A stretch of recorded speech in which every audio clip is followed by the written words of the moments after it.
50 to 80% discount సరే, నాణ్యత ఉందా? Don't worry. ఏ ఫ్యాక్టరీలో అయితే మిగతా బ్రాండ్స్ మందులు తయారు చేయబడతాయో అదే ఫ్యాక్టరీలో మెడ్ప్లస్ బ్రాండ్స్ మందులు కూడా తయారు చేస్తారు. Best quality, best price, always MedPlus. Adani group సంస్థల అధినేత గౌతమ్ అదానీపై ఆయన సమీప బంధువు సాగర్ అదానీతో పాటు మరో 6 పైన అమెరికాలో కేసు నమోదైంది. ఒకటి కాదు, 2 కేసులు. ఒకటి డిపార్ట్మెంట్ ఆఫ్ జస్టిస్ ఒక కేసు నమోదు చేసింది. దాంతోపాటు United states securities exchange commission కూడా కేసు నమోదు చేసింది. ఏంటి ఈ కేసు? ఆ కేసు నమోదు చేయడమే కాదు, మీడియా కథనాల ప్రకారం గౌతమ్ అదానీ, సాగర్ అదానీల పైన అమెరికాలో అరెస్ట్ వారెంట్ కూడా ఇష్యూ అయింది అని ఇండియా టుడేలో కూడా చదివాను. ఈ అరెస్ట్ వారెంట్ను ఫారిన్ లా ఎన్ఫోర్స్మెంట్ ఏజెన్సీస్కు అమెరికాలో అప్పజెప్పబోతున్నారు అని. అయితే అదానీ గ్రూప్ సంస్థలు దీన్ని ఖండించాయి, చట్టపరమైన చర్యలు తీసుకుంటామని వదిలిపెట్టాయి. అదానీకి అనుకూలంగా ఉన్న మీడియా, రాజకీయ ఇకోసిస్టమ్ రంగంలో దిగింది. దీనికో దేశభక్తి యాంగిల్ ఇచ్చేస్తున్నారు. అమెరికన్ డీప్ స్టేట్ కుట్ర పండుతోంది భారత్కు వ్యతిరేకంగా. భారతదేశ వ్యాపారాలను దెబ్బతీయడానికి, భారతదేశంలో సౌరశక్తి రెన్యూబుల్ ఎనర్జీ కొరకు మోడీ ప్రభుత్వం చేస్తున్న గొప్ప కృషిని దెబ్బతీయటానికి అమెరికాలో కుట్ర జరుగుతుంది అంటూ ఆరోపణ మొదలుపెట్టారు. హిండెన్బర్గ్ రిపోర్టు విడుదలైనప్పుడు కూడా అదానీ అనుకూల పొలిటికల్ ఇకోసిస్టమ్ ఇదే స్టాండ్ తీసుకుంది. ఇది అదానీపై దాడిని భారతదేశం పైన దాడిగా అభివర్ణిస్తూ దేశభక్తియుతమైన కలర్ ఇచ్చేటువంటి ప్రయత్నం చేశారు. ఇప్పుడు కూడా అదే జరుగుతోంది. ఈలోగా రాహుల్ గాంధీ అదానీని అరెస్ట్ చేయాలంటూ కూడా డిమాండ్ చేశారు. अमेरिका में इंडाइटमेंट हुआ है अदानी जी को, हिंदुस्तान में उन्होंने क्राइम किया है, अमेरिका में क्राइम किया है, ये अमेरिका के इन्वेस्टिगेशन ने कहा है. अदानी जी का अरेस्ट होना चाहिए, आज अरेस्ट होना चाहिए. नरेंद्र मोदी जी ने एक नारा दिया, एक हैं तो सेफ हैं. इंडिया में अदानी जी और मोदी एक हैं तो सेफ हैं. हिंदुस्तान में अदानी जी का कुछ नहीं किया जा सकता. चीफ मिनिस्टर 10-15 करोड़ के लिए अंदर चले जाते हैं और अदानी जी 2000 करोड़ रुपए का स्कैम करते हैं और वो बाहर घूम रहे हैं. कारण है कि प्रधानमंत्री उनको प्रोटेक्ट कर रहे हैं. अमेरिका में इंडाइटमेंट हुआ है अदानी जी को, 2000 करोड़ रुपए का स्कैम है. हिंदुस्तान में उन्होंने क्राइम किया है, अमेरिका में क्राइम किया है, ये अमेरिका के इन्वेस्टिगेशन ने कहा है. मगर हिंदुस्तान में अदानी जी के खिलाफ कुछ नहीं हो रहा. సో ఇది పొలిటికల్ టర్న్ తీసుకుంటుంది. ఎందుకంటే అదానీకి, మోడీకి అనుబంధం గురించి ఇండియా కూటమి, ప్రతిపక్షాలు చాలా కాలంగా విమర్శలు జారీ చేస్తున్నాయి. సో అందువల్ల దీని పొలిటికల్ రిపర్కషన్స్ ఇండియాలో గణనీయంగా ఉంటాయి. మోడీ మిత్రుడు కనుకనే అదానీ ఇంతవరకు భారతదేశ విచారణ సంస్థలు ఎలాంటి విచారణ చేయడం లేదు అని ప్రతిపక్షాలు ఆరోపిస్తాయి.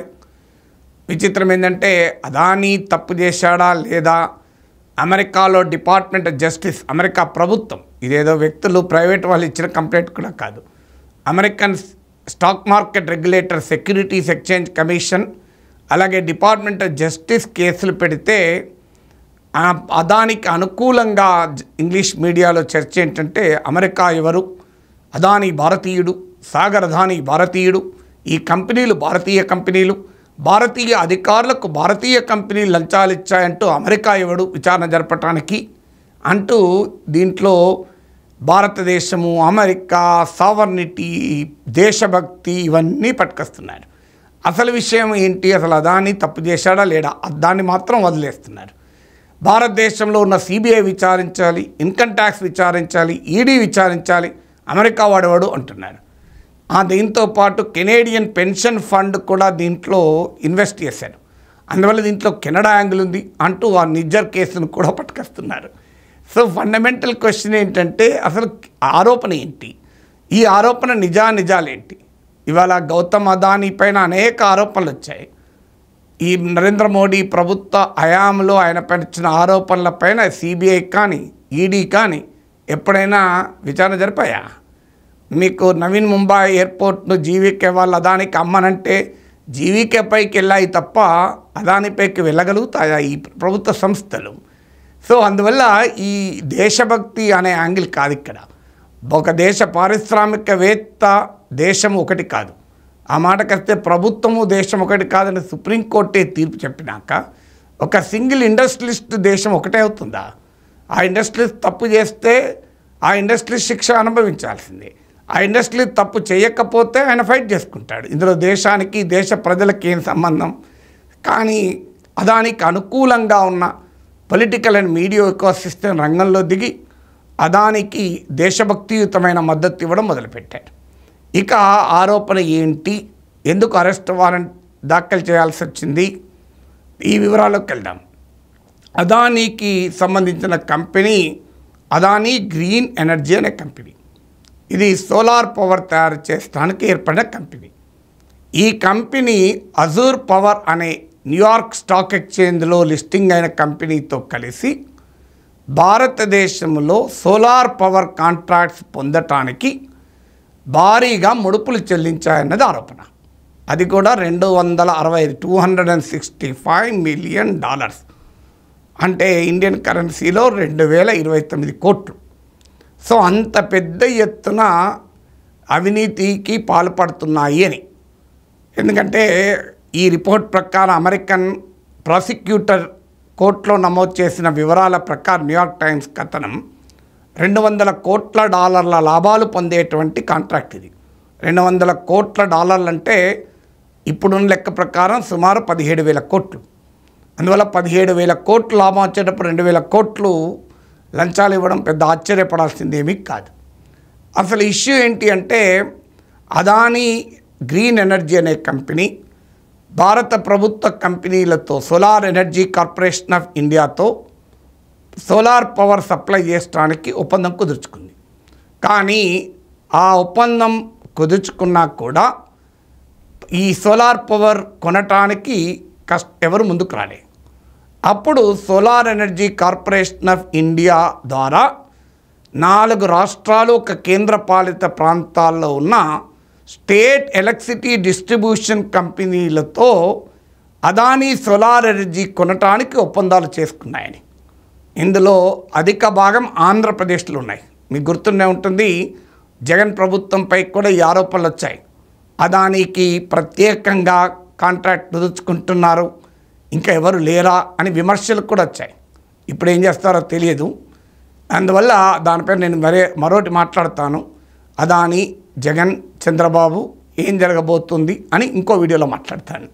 సో ఇక్కడ ఆంధ్రప్రదేశ్ ఇందులో అధిక భాగం ఈ $265 మిలియన్ 2029 కోట్లలో గణనీయమైన భాగం ఆంధ్రప్రదేశ్లోనే అధికారులకు అఫీషియల్స్ అంటారు. అఫీషియల్స్ అంటే అమెరికన్ భాషలో పొలిటీషియన్స్ కూడా కావచ్చు, బ్యూరోక్రాట్లే కావాలని లేదు. మన ఇండియన్ భాషలో మనకు బ్యూరోక్రాట్లో మాత్రమే అఫీషియల్స్ అంటాం. ఇప్పుడు ఉదాహరణకు మన దగ్గర విదేశాంగ మంత్రిని ఫారిన్ మినిస్టర్ అంటాం, ఆడ ఫారిన్ సెక్రటరీ అంటారు అమెరికాలో. మన దగ్గర ఫారిన్ సెక్రటరీ అంటే వేరు అధికారి మన దగ్గర. సో అందువల్ల ఇండియన్ అఫీషియల్స్కు ఈ లంచాలు ఇచ్చారు, ముడుపులు చెల్లించారని. ఇందులో అధిక భాగం ఆంధ్రప్రదేశ్లో చెల్లించారన్నది ఆరోపణ.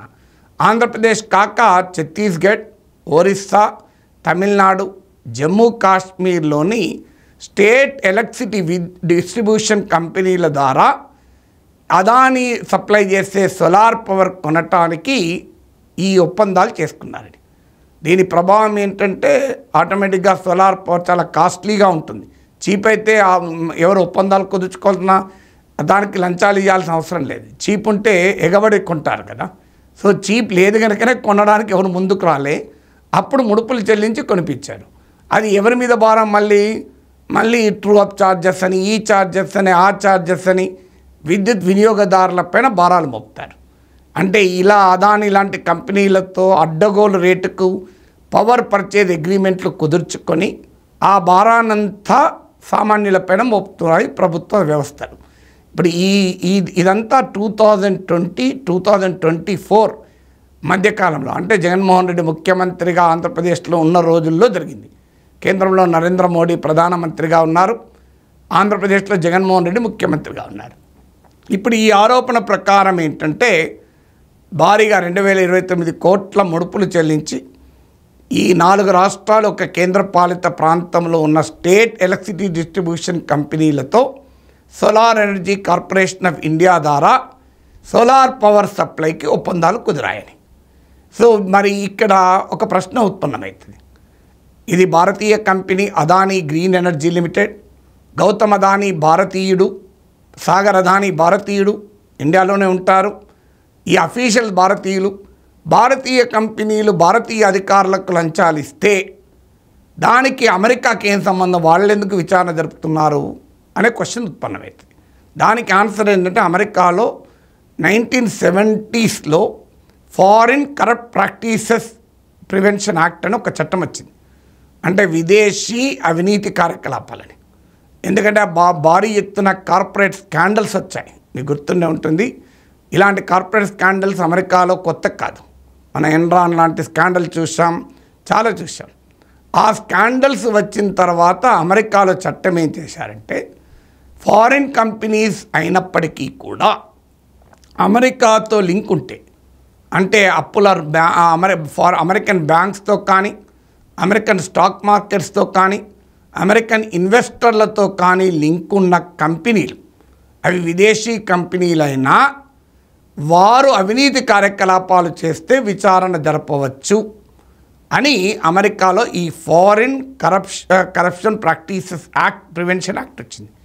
సో ఇందులో ఇప్పుడు గౌతమ్ అదానీకి సంబంధించిన అదానీ గ్రీన్ ఎనర్జీ ఒక అమెరికన్ ఇష్యూర్, అమెరికన్ కంపెనీతో కలిసి ఈ అవినీతికి పాల్పడ్డారన్నది ఆరోపణ. అంటే అమెరికాలో న్యూయార్క్ స్టాక్ ఎక్స్చేంజ్లో లిస్ట్ అయిన అజూర్ పవర్తో కలిపి న్యూయార్క్ స్టాక్ ఎక్స్చేంజ్లో లిస్ట్ అయినాయి కనుక అమెరికన్ బ్యాంకుల నుంచి, అమెరికన్ ఇన్వెస్టర్ల నుంచి, ఇంటర్నేషనల్ ఇన్వెస్టర్ల నుంచి మనీ మొబిలైజ్ చేశారు.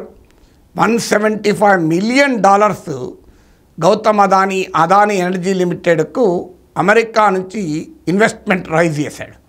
ఈ ఇన్వెస్ట్మెంట్ రైజ్ చేసేటప్పుడు ఈ అవినీతి సంబంధించిన అంశాలు దాచిపెట్టారు, ఎలాగైనా దాచిపెడతారు. సో ఇది కరప్ట్ ప్రాక్టీసెస్ పాల్పడినందుకు, ఆ సమాచారాన్ని కూడా దాచిపెట్టినందుకు కాను గౌతమ్ అదానీ, సాగర్ అదానీ, ఇంకో 6 పైన కేసు. అయితే మరి అదానీ గ్రీన్ ఎనర్జీ లిమిటెడ్ ఒక పెద్ద కంపెనీ, దానికి గౌతమ్ అదానీ నేరుగా అరెస్ట్ వారెంట్ ఇవ్వచ్చా అనే క్వశ్చన్ వస్తుంది. అయితే చాలా డీటెయిల్డ్గా మీకు అమెరికన్ డిపార్ట్మెంట్ ఆఫ్ జస్టిస్ కోర్టులో ఫైల్ చేసిన దాని ప్రకారం న్యూయార్క్ టైమ్స్లోను, ఇంటర్నేషనల్ మీడియా మన ఇండియా టుడేలోను వచ్చిన కథనం ఆధారంగా గౌతమ్ అదానీ పర్సనల్గా ఇన్వాల్వ్ అయ్యాడని ఈ ఇండియన్ అఫీషియల్స్తో, అలాగా Adani green energy limited, Azure power, వీళ్ళందరూ అధికారులు మధ్యలో అజూర్ పవర్ నాయకత్వం చేంజ్ అయింది. దాంతో గౌతమ్ అదానీ రంగంలో దిగి ఈ బ్రైబ్స్ ఎట్లా ఇవ్వాలి, ఏ రూపంలో ఇవ్వాలి, ఎంత ఇవ్వాలి, ఎక్కడ ఇవ్వాలి, ఇలాంటి మెటిక్యులస్ డీటెయిల్ డాక్యుమెంటరీ ఎవిడెన్స్తో కూడా అమెరికన్ ఇన్వెస్టిగేటింగ్ ఏజెన్సీ సేకరించాయని. సో వారి కాల్ డేటా మరి సేకరించారా తెలియదు. చాలా ఎన్క్రిప్టెడ్ మెసేజెస్ కూడా వాళ్ళు కోట్ చేశారు.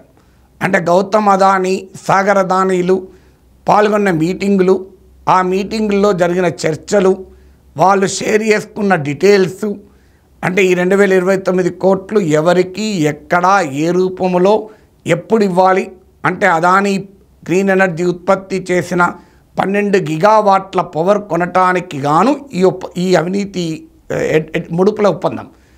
ఒక్కొక్క గిగా పవర్ కొంటున్న కొద్దీ దానికి తగ్గట్టుగా ఇది ముడుపులు చెల్లించాలి.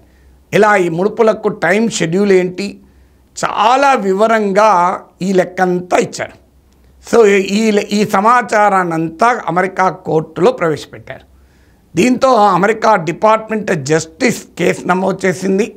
సమాంతరంగా ప్యారలల్గా అమెరికాలో ఉన్న స్టాక్ మార్కెట్లను అలాగే ఇన్వెస్టర్లను రెగ్యులేటర్లను తప్పుదోవ పట్టించారని ఆరోపిస్తూ United states security exchange commission కూడా వేరే కేసు పెట్టింది. అదానీ మాకేం సంబంధం లేదు, ఇదంతా అబద్ధం, మేము చట్టపరమైన చర్యలు తీసుకుంటాం అంటున్నారు. Unless proven guilty one is innocent, దాంట్లో అనుమానమే లేదు. లా సూత్రం ఏంటంటే నిరూపించమయ్యేంత వరకు నిర్దోషిగానే మనం పరిగణించాలి. ఇప్పటికిప్పుడు మనం అదానీని జైల్లో వేయాలని రాజకీయ నాయకులు వాదిస్తుంటారు, నాలాంటి వాళ్ళు వాదించరు. నేను కేవలం విచారణ జరిపించాలని మాత్రమే చెప్తాను. అదానీ చేసింది నిజమే అయితే భారతదేశ గౌరవ ప్రతిష్టల్ని మంటగలిపినట్టు, అంతర్జాతీయంగా భారతీయ కంపెనీల విలువలు నాశనం అవుతాయి. అందువల్ల ఇప్పుడు ఇది భారతదేశ ప్రతిష్టను నిలబెట్టడానికైనా విచారణ న్యాయంగా జరగాలని భారతీయులు కోరుకోవాలి. కాదు అదానీ భారతీయ కంపెనీ, అమెరికా ఏదో కుట్ర పన్నుతోంది, భారతదేశానికి వ్యతిరేకంగా భారతదేశంలో సోలార్ ఎనర్జీ ట్రాన్సిషన్కు వెళ్తుంటే అమెరికా కుట్ర పన్నుతోంది అంటూ దీంట్లో దేశభక్తి యాంగిల్ పట్టుకొస్తే దేశభక్తులు ఎవరో అవినీతికి పాల్పడరు.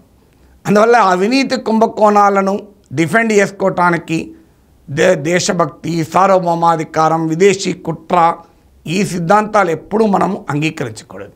మనవాడైనా బయటివాడైనా అవినీతికి పాల్పడితే ఆ అవినీతి మన గౌరవాన్ని తగ్గిస్తుంది. కనుక భారతీయ కంపెనీలు అవినీతికి పాల్పడితే భారతదేశ గౌరవం తగ్గుతుంది. మనం డిఫెండ్ చేసుకోవాల్సిన అవసరం లేదు. అదానీ డిఫెండ్ చేసుకోగలిగిన సామర్థ్యం ఉంది. అదానీ రక్షణ కొరకు భారతీయులందరం సమరంకితం కావాల్సిన అవసరం ఏంటి అనేది నా ప్రశ్న. అదానీ కోసం భారతీయులందరూ చెమటోడచాలా? అదానీ భారతదేశంలో ఉన్న ప్రజలకు చాలా తక్కువ ధరకు కరెంట్ ఏమన్నా సప్లై చేస్తాడా? భారతదేశానికి తక్కువ ధరకు బొగ్గిస్తాడా? భారతదేశ విమానాశ్రయాల్లో తక్కువ ధరకు యూజర్ ఛార్జ్ తగ్గిస్తాడా? అదానీ లాభాల కొరకు చేసే వ్యాపారం దేశ ప్రజలందరూ ఒక దేశభక్తియుత కర్తవ్యంతో కాపాడాలి అనేటువంటి ఈ సిద్ధాంతం అనేక రకాల అనుమానాలకు, క్రోనిజం అంటే ఆశ్రిత పెట్టుబడిదారీ వర్గం రాజకీయ నాయకత్వానికి ఉన్న సాన్నిహిత్యం అనే ఆరోపణలను బలపరుస్తుంది తప్ప let Adani face the law in United states of America. ఇది భారతదేశం కేసు ఎదుర్కోవడం లేదు, భారతదేశం విచారణ ఎదుర్కోవడం లేదు. ఇది అదానీ అనే ఒక కంపెనీ ఎదుర్కొంటుంది. Let him face the law. చట్టం ముందు ఆయన నిర్దోషిత్వాన్ని నిరూపించుకొనియండి. కానీ దానికి భారతీయులందరూ త్యాగాలు చేయాల్సిన అవసరం లేదు.